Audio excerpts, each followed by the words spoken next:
Hello, I'm Nan Simonson. I am the author of Aging Powerfully. I want to recommend this book. I wrote it 6 months before I turned 70. That was a year and a half ago. I'm 71.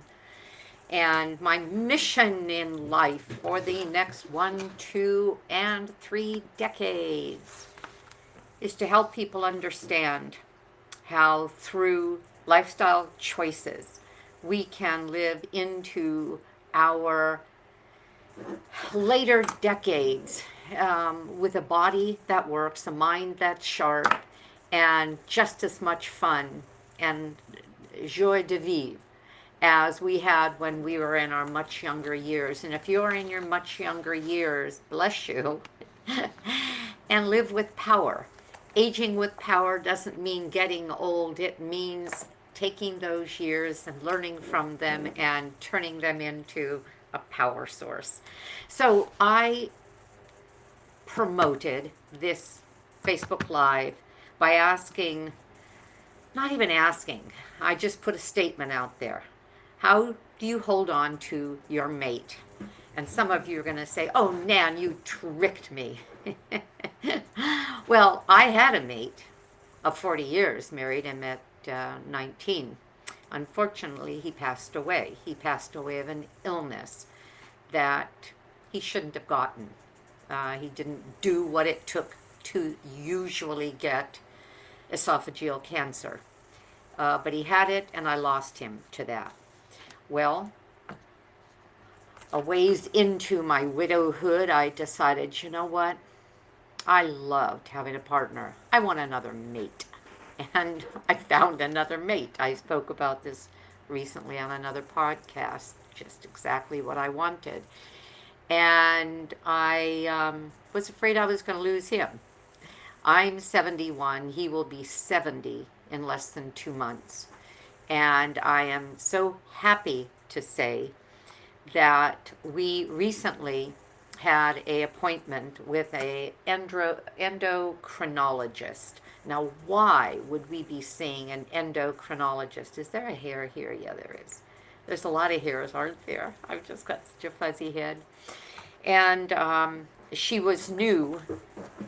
She was a new endocrinologist. Hadn't met him, and was looking at his papers. Why an endocrinologist? Because 7 years ago, he was found to have something called pituitary adenoma.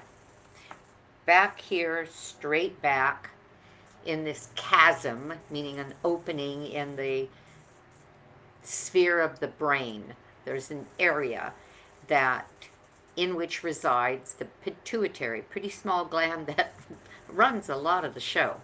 And there was an adenoma, a growth that was not cancerous, but that was pushing against the optic nerve, which was directly in front of it. It could cause blindness, and there were a lot of complications with pituitary adenoma as it grows, and he knew he had to have it out, and he had it out.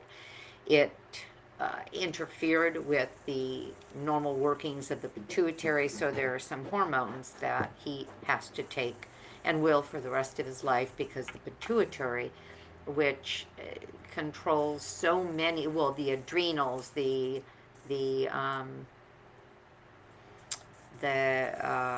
thyroid, and many other workings, the hypothalamus, is damaged.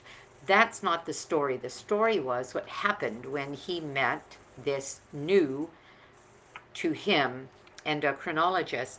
He brought this with him. His lifestyle medical doctor, the one that I have worked with now for, sorry, I keep messing with myself.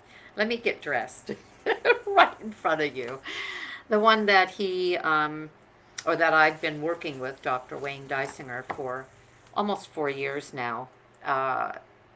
We both highly respect and admire what a lifestyle medical doctor can do for us, as opposed to an allopathic doctor. If I break a bone, if I have an auto accident, right to the hospital. Any well-trained doctor I'll take. But doctors are trained to treat with medications and procedures.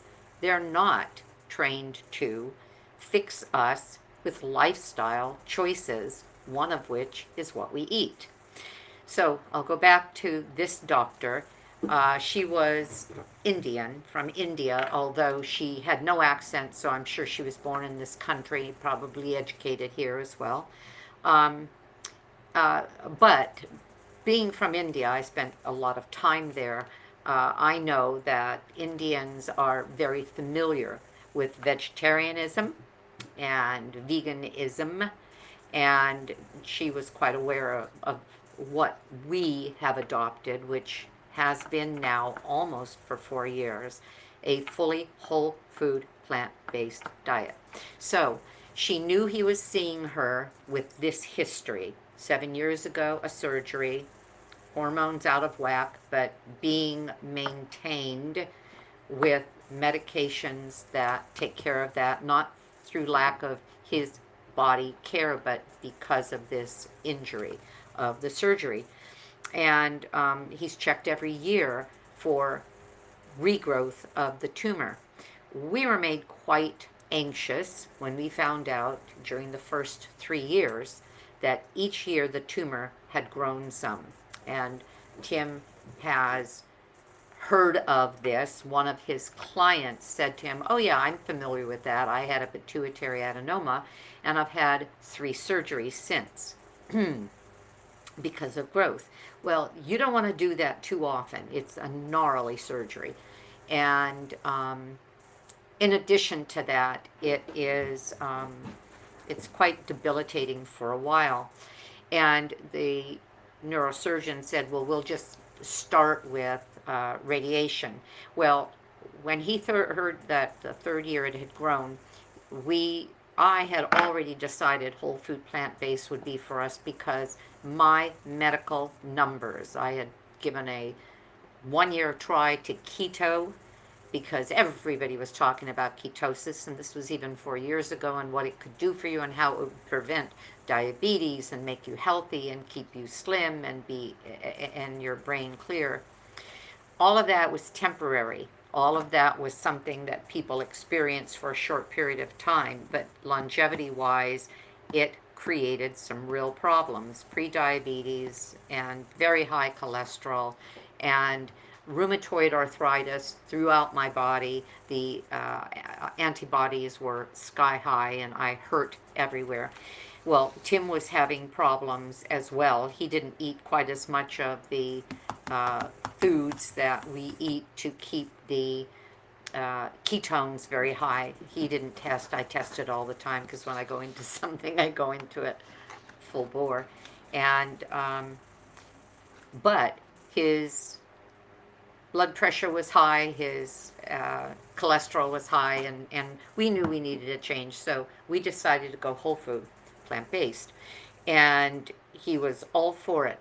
We believed, because we had come to understand that animal protein can turn off with its abundance, turn on with its abundance, or turn off with its scarcity, cancer and the growth of cancer cells. And he didn't have cancer, but he had growing cells. So he hoped and believed this might be it. And you know what? It was. Because the next year, we had had a full year of it. The next year he saw his neurosurgeon, and there was no growth at all. And we've had 3 years of no growth at all. So this was that endocrinologist that we would see for the endocrine system, but also she ordered the MRI, which is what he has every year, and we believe it will still be no growth. But this is the part that was kind of exciting. When she saw his labs, and again, she hadn't met him, she didn't know him. When she saw his labs, she was enthusiastic. She was so impressed by them. She was impressed that his fasting blood sugar was 81, this almost 70-year-old. And most doctors, people, because chronic disease affects 70% of Americans, over 50% of us are either overweight or obese. So we have these conditions that manifest from the lack of I won't even say lack of care, from that lifestyle, the Western lifestyle. And she's used to that. Well, she saw fasting blood sugar that was like a young person's. She saw his thyroid levels perfect. She saw his the inflammatory markers perfect and low, perfect vitamin D, perfect B12, which you watch for when you're eating a plant-based diet. But the part that I was very happy about was his lipid panel. That's where you start seeing the cholesterol numbers, and almost everybody getting into their 50s with a standard American diet, and quite often much younger than that, are starting to see creeping levels of cholesterol, triglycerides, LDL cholesterol. And she said to him, your triglycerides are the lowest I've ever seen unless you're taking a statin. Are you taking a statin? And he said, no, I don't take anything like that. And she was so impressed that that his cholesterol, which it was close to 200, now is 123. Dr. Caldwell Esselstyn, who wrote the book Prevent and Reverse Heart Disease, very famous for his promotion of a plant-based diet to reverse heart disease, which he was able to do and document, said that any cholesterol numbers under 150 make you golden, almost heart attack proof, which isn't actually the case if there's been a lot of damage in the past. But yeah, his cholesterol was 132, and I mean 123 rather. So in other words, I was so happy when I left there, having impressed an endocrinologist to the degree that she said, whatever you're doing, keep doing it. You are in stellar health. Your numbers are the kinds of numbers that I see in a much, much younger person. Not to mention that his weight is lower than it's been in his entire adult life, where he wants it. He's 5'10", and I think he's 165, and that's down by about 8 pounds since we began eating plant-based, as is mine. I was never heavy either, and yet it's down by about, an average of 8 pounds since I began without even trying, because that's the way it works. So I began with that question, how do you hold on to your mate? And my answer is, you keep them healthy. You hold on to your mate, your partner, the person you love, your best friend, your sister, your brother, your mother, your father, by doing everything you can to introduce the idea to them that they can be of this world, feeling great, not spending time with doctors, not taking bags of pills, spending time with you on holidays and picnics and playtime, by helping them stay healthy. One of the ways you do that is by adopting and embracing those pillars of lifestyle medicine that I learned about when I began in a lifestyle medical practice, and which I embrace myself. And when I work with patients and I work with clients, we talk about all the time, and that is the 4 pillars of lifestyle medicine movement. And we are animals who must move. We must get our body moving for anything to work, at least 30 minutes a day of active movement that raises your heartbeat. Number 2, sleep.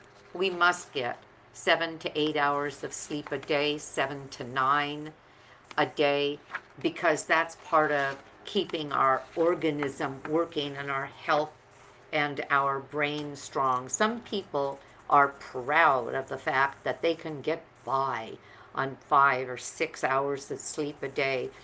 Research has shown that we have changes in our brain, changes in memory, um, greater occurrences of dementia when we're not getting the sleep we need. That actually helps clean out the amyloid plaque in our brain and helps us stay um, bright and clear in a cognitive way. Community, that's another pillar of health. We don't do well when we're isolated, when we're lonely. We do so much better when we're connected to others, they're connected to us, when we're reaching out to the world and we're part of what's going on in it. And then finally, nourishment. And that means everything that goes into your body, as well as substances that we want to be careful of: alcohol, tobacco, narcotics. But we're going to talk today about the one that makes the most difference. All of those pillars are necessary. I can eat like a champion, but if I am not getting enough sleep or I'm overly stressed, my adrenals won't work, my digestion won't work, my absorption won't work, my heart will be pounding, I won't be able to sleep, I won't be able to think clearly. I'll start to isolate, life just gets more and more constricted, and people can actually perish with enough of the wrong thing going on in their life. So lifestyle matters, but the food is what nourishes us at a cellular level. And if you've heard me before, you know that I love getting information on a daily basis from conversations of people I admire. And I was listening to a conversation this morning and yesterday and the day before, and I played them again and again. And this was with Rich Roll, whom you may have heard me talk about before. I love his podcast, the Rich Roll podcast. He interviews people from all areas of life. He is whole food plant based, he is vegan, and has been for decades. He was an attorney, a uh, for the entertainment business, hated being a attorney, left that and went on to become what some people call the fittest man in America by going into the super Ironman uh, challenges.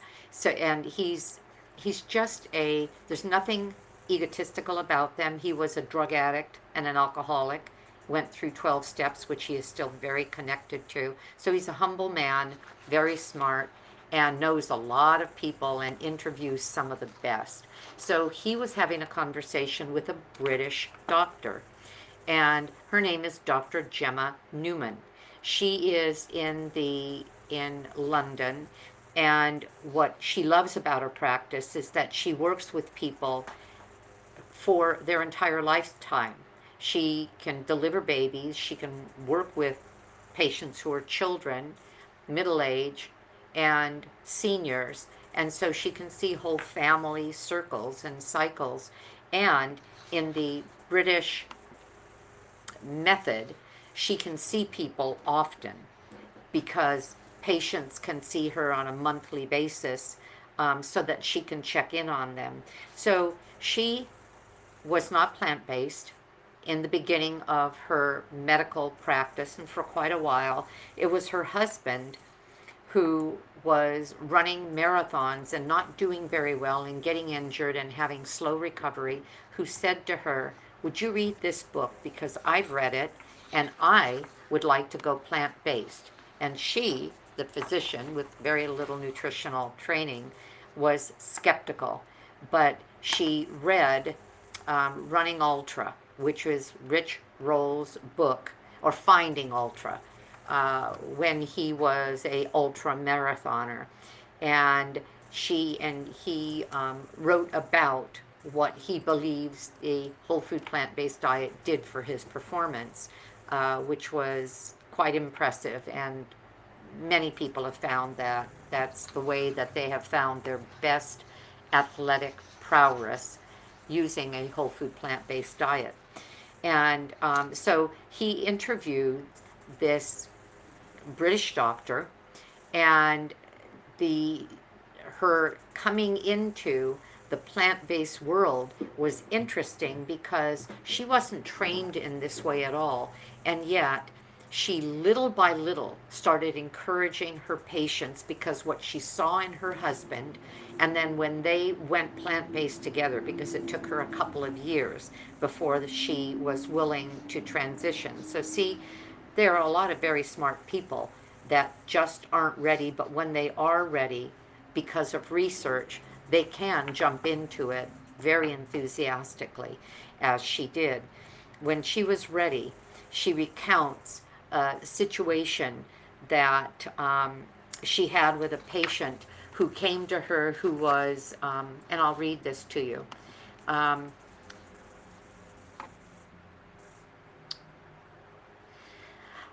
came to her desperate with prostate cancer, joint pain from arthritis, on 8 medications. He wanted off the medication. He was in his late 40s and didn't want a life of more procedures and medications. She recommended, and so he didn't want her to simply say, oh, take this or that, which is what most doctors do when somebody comes to them and says, these aren't working, I'm miserable, please help me.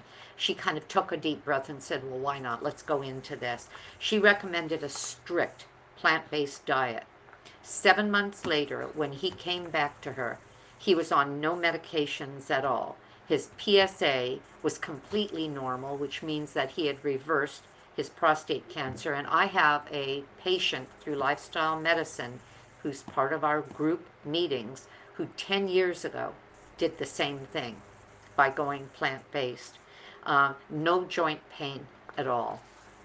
After she talked about how she became plant-based, and now their children are plant-based, and Rich Roll's children are plant-based and healthier than their friends in many ways, and I'll talk about that a little bit later. She recounted more and more of these stories of how her patients showed her that, you know what, this was something that made sense. She's now known as the plant-based doc in England among her patients because she has a blog and a podcast called the Plant-Based Doc. Both Dr. Newman, and I'll read some of my notes here, both Dr. Newman and Rich Roll agreed that there are conflicting messages out there that confuse people and sort of confound them. Paleo, keto, fruitarian. How do we parse out what's real and what is, when we're interested in our health and will do just about anything, what is the best way to go? Well, as Dr. Newman said, based on mechanistic data, cellular and biological research, as well as epidemiological findings. Epidemiology, for example, would be the blue zones. There is a campaign that followed the 10-year study by National Geographic looking worldwide for the longest living healthy communities, and they came up with the 5 blue zones. And the consensus about the way they live their lives include movement, community, appropriate and prioritized sleep and de-stressing, as well as a predominantly whole food plant-based diet. So epidemiological findings, including the findings of the World Health Organization, say that a whole food plant-based lifestyle with additional self-care, and that's part of lifestyle as medicine, is the answer to our biological and long-term health as well as that of the planet. Dr. Gemma, her name is Gemma Newman. So Dr. Gemma and I actually both experimented with keto, and that's when she knew she had to change, and this was before her husband convinced her that plant-based might be the way to go, and she found what I found, and what Tim found. And that was that we ended up with lab work that showed us that we were heading into a sort of a black hole of bad health.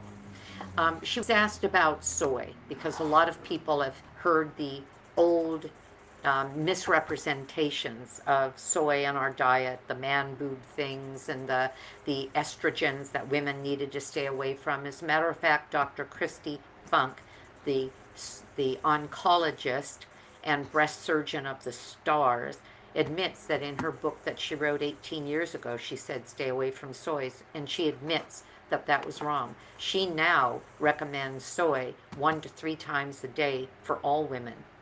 And Dr. Newman says the same thing. She says every day she recommends soy for both men and women for both breast health as well as prostate health, because the soy, um, the phytoestrogens in soy block the receptors, the estrogen receptors in our body that would otherwise harbor the more damaging estrogens that either our body produces excessively or that we get from the outside world. Where would we get them? Hormone disrupting chemicals that we put on our body, as well as from animals. Milk, all milk products now are from lactating cows that are also pregnant. They give them hormones to get them both pregnant as well as lactating, which any of us who have had kids know is not biologically what we would normally do. And so that milk is very high in estrogens. And that's much more damaging than even our own excesses, and the phytoestrogens help block all of that. So, as it relates to whole food plant-based, um, and soy, that's something that is one of the best foods that we can have. In terms of nutrition density, nutrient density, the foods that we eat giving us the best nutrition, a vegan diet is number one. Vegetarian is number two. Then there's paleo. Then there's keto. One of the reasons keto isn't as bad as our omnivore SAD diet, standard American diet, is because the standard American diet is loaded with processed food. And most people who are in keto are staying away from the processed starches and processed sugars and the things that we're eating in America that are making us sicker and larger by the day because we can't stop eating them, the manufactured foods, the ultra processed foods.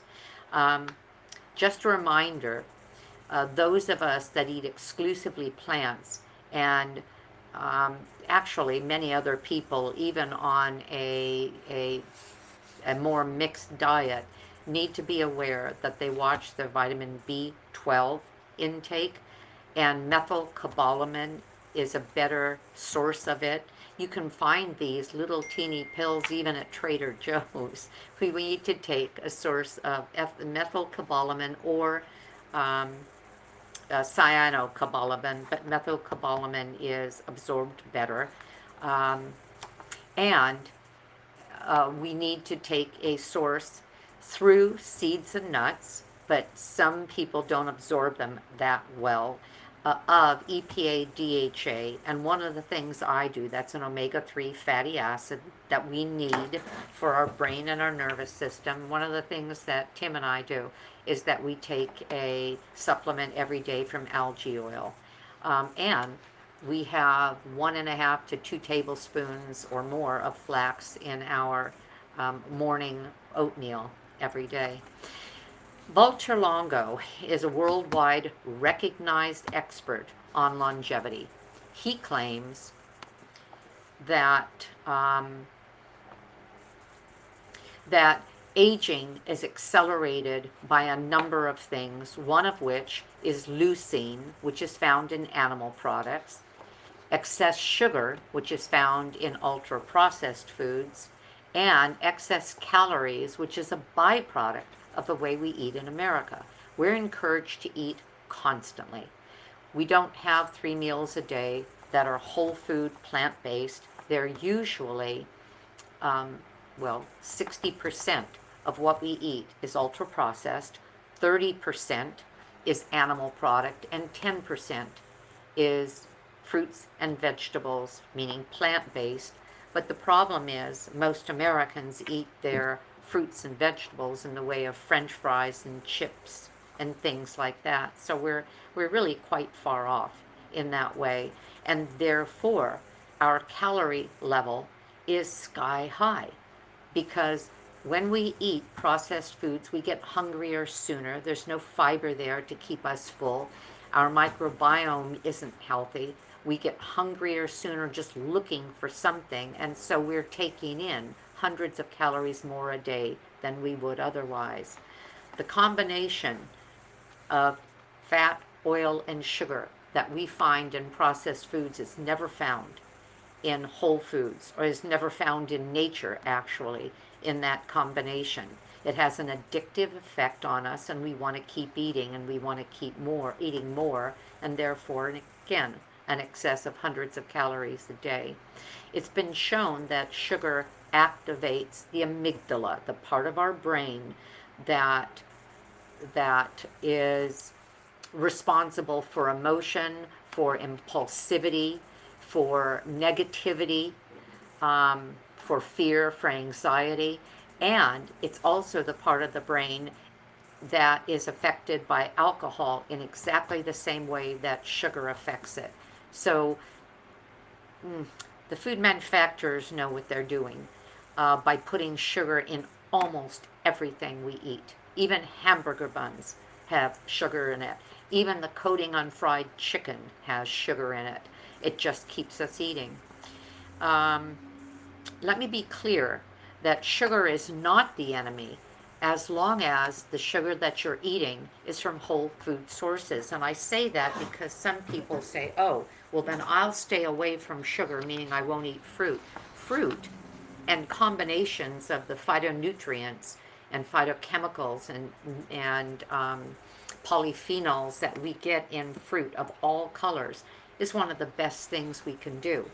But if it's not in that package, that is then metabolized in that package with enzymes and fiber and the vitamins and the nutrients, the processed sugars will hit us in a way that a whole food, plant-based, again, fruit-based sugar will not. That's why the only sweetness that I use in my house is date paste and date syrup. In other words, dates ground up. They're a whole food, not processed in any way, because I make it in my blender. And if I'm going to sweeten a sweet that I'm going to eat, like a muffin or a bread, a banana bread, it has no exogenous oil, no extra oils. It has no eggs. It has no butter, of course, no eggs, no ground flour. Everything is whole grain. And it's delicious, and it's sweet from the dates, and that's still a whole food, and it's still as delicious as any dessert you could give me. So we're not talking about giving up the love of things that you really enjoy. We're simply talking about the possibility of modifying them in such a way that your body is fueled by them rather than damaged by them. Also, you might want to reconsider the artificial sweeteners that are in so many products that make you think that you can have, ooh, here's a candy bar with no sugar in it. Well, what's in it? Artificial sweeteners. And the artificial sweeteners, like aspartame, and especially aspartame, have been shown to be detrimental to our brain. So that includes things like Diet Coke, but also things like chewing gum. My husband and I have not had dairy for nearly 4 years, and we won't again. What about dairy?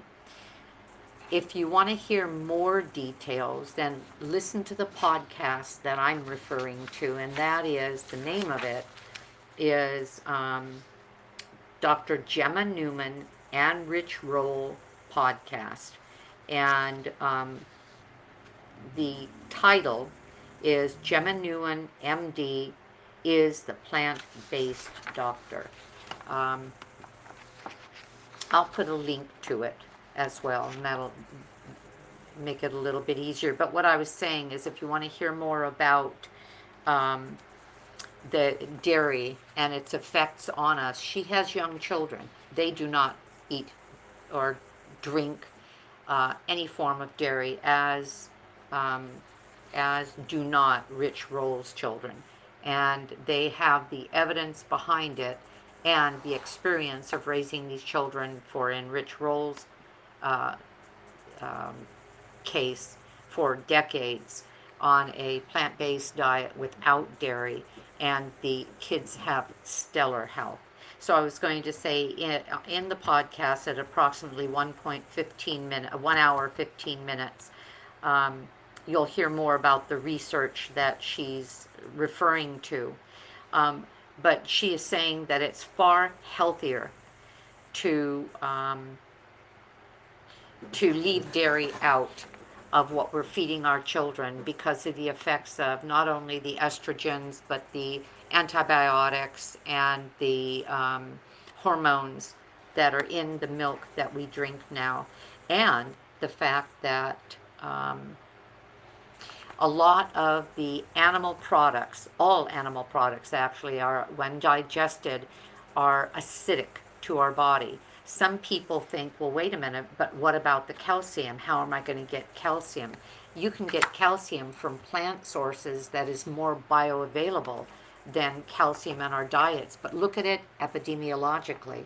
The countries with the highest intake of dairy products and of animal products have some of the worst records of hip fractures, osteoporosis, um, sarcopenia of any countries. And those that drink the least have the highest number of bone strength and the lowest numbers of hip fractures. So if you look at it logically, you'll find that if that were the case, our country would be as strong as could be, based on the amount of dairy that we pound down on a daily basis as a country. Okay.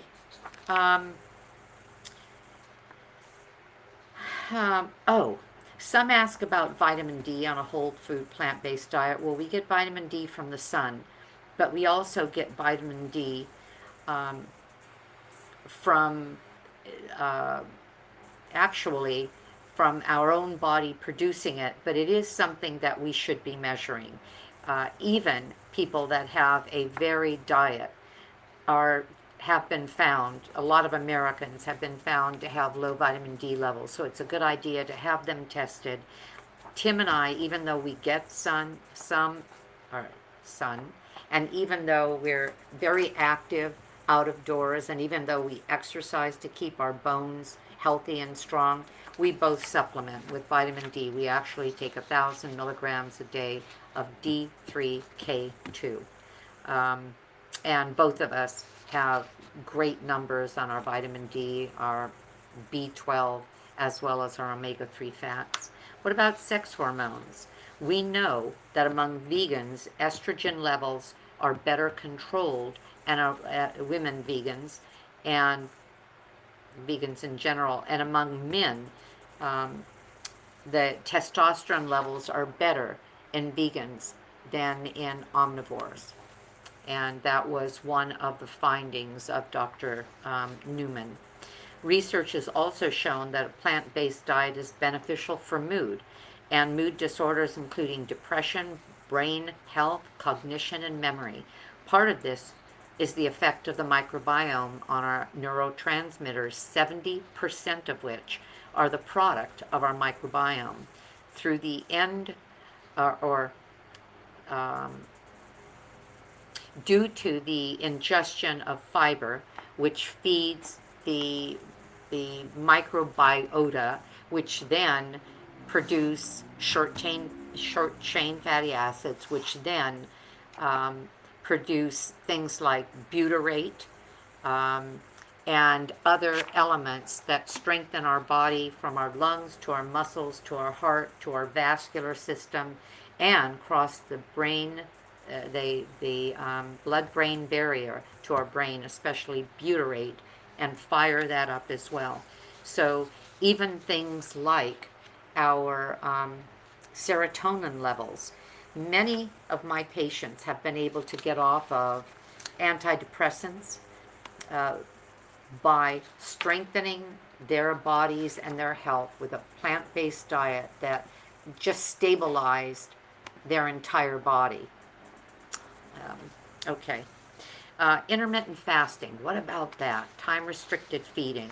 Research has shown that increases in brain plasticity occur by giving our body time between the last meal and the next meal to do a clean out. Our brain does something called autophagy, as do cells in our body, cleaning out the old materials, and it needs some time to do these processes when we're not digesting food.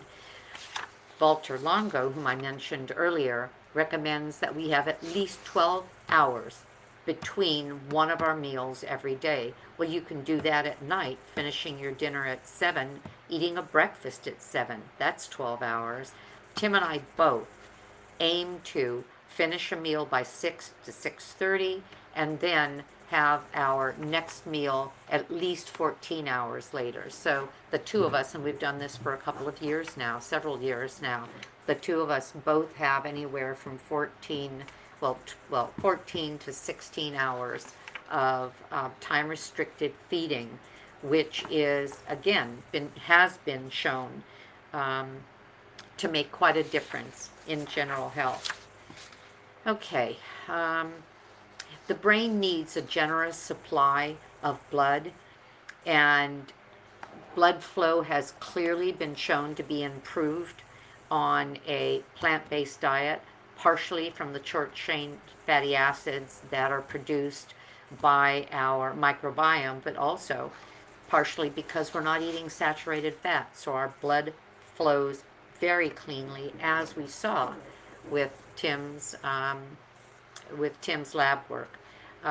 What about probiotics? Probiotics, even if they're promoted to have billions of bacteria in that little pill, have so few of variety that they can, when taken too often or taken on a regular basis, actually decrease our microbiota because they're feeding the ones that are preferential to whatever it happens to be in that pill. It's better to simply have a wide variety of plant-based foods. Okay, I've heard 100 times, 1,000 times, but where do you get your protein? Well, from the same place that animals get their protein, from plants. And we tend to get even more protein than we need on a plant-based diet, and far more than we need in a omnivorous diet. The thing that we want to look at more than anything, Dr. Newman reminds us, is the package that protein comes in.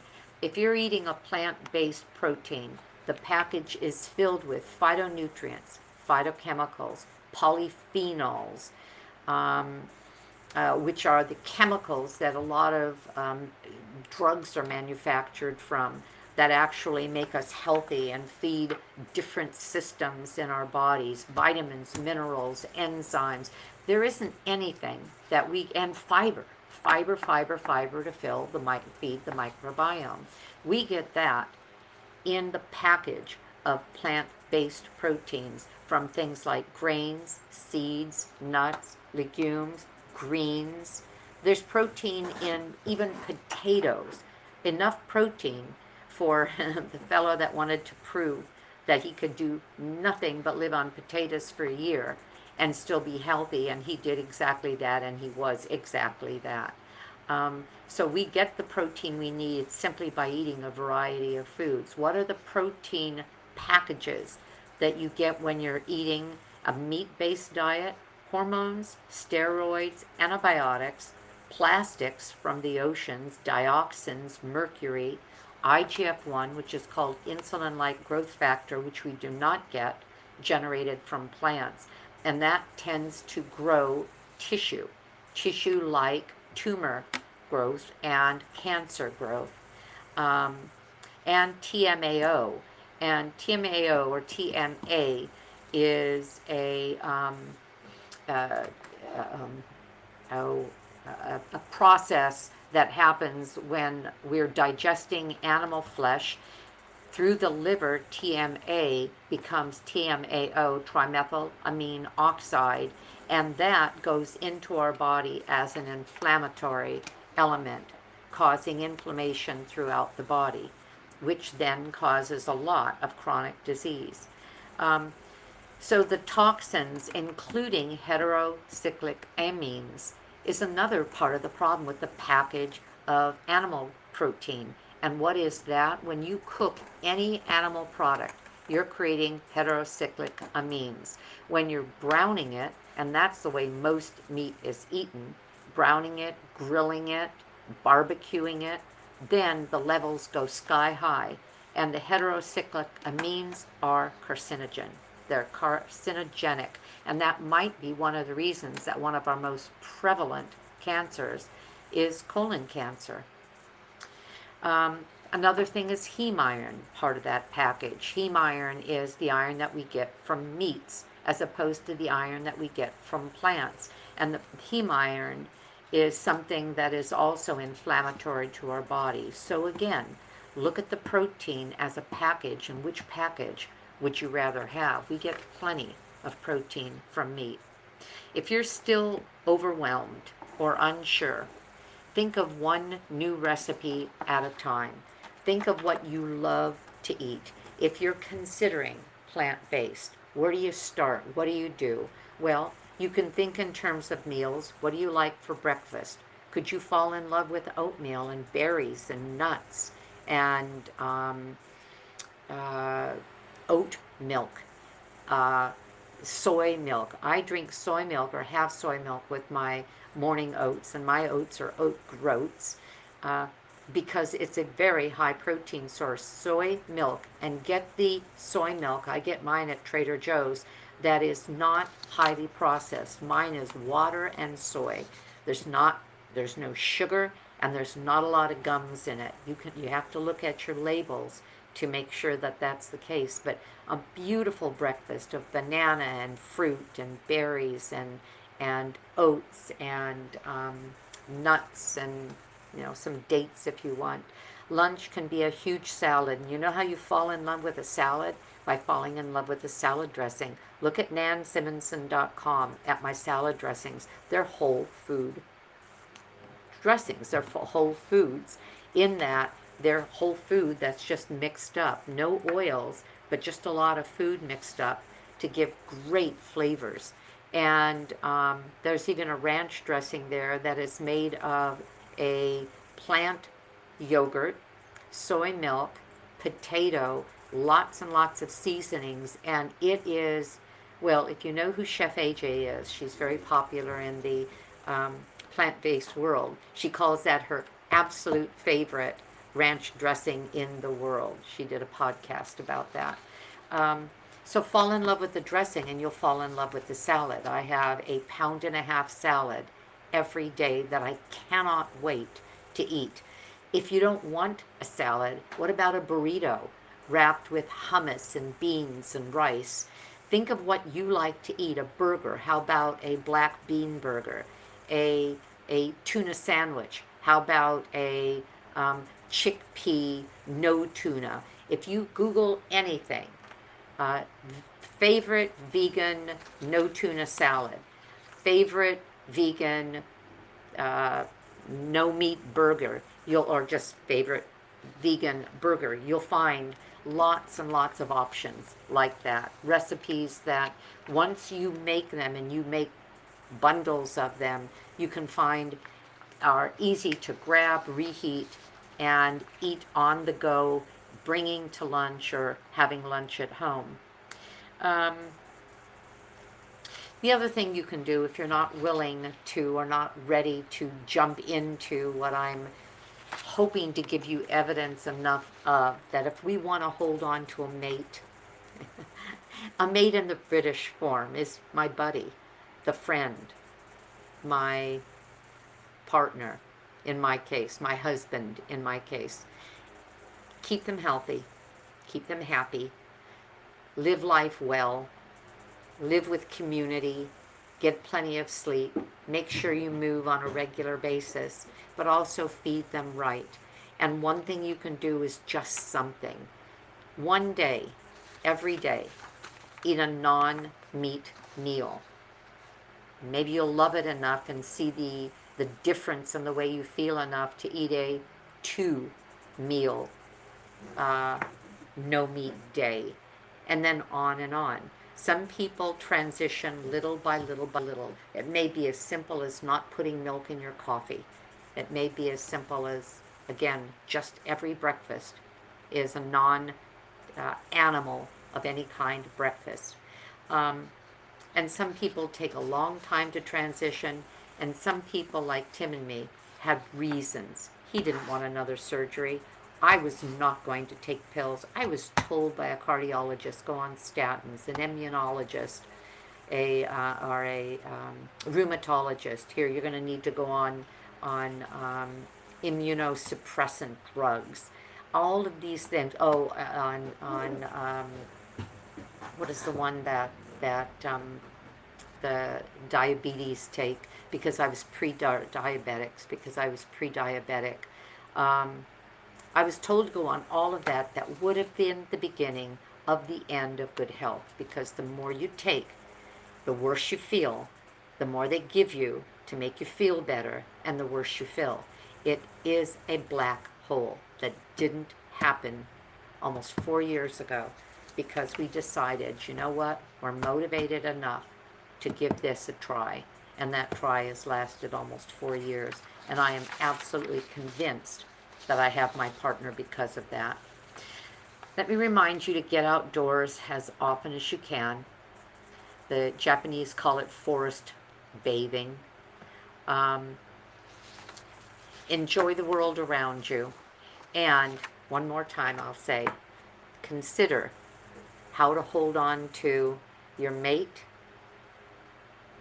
by simply loving them enough to care for them well enough and make decisions that are the right way to go.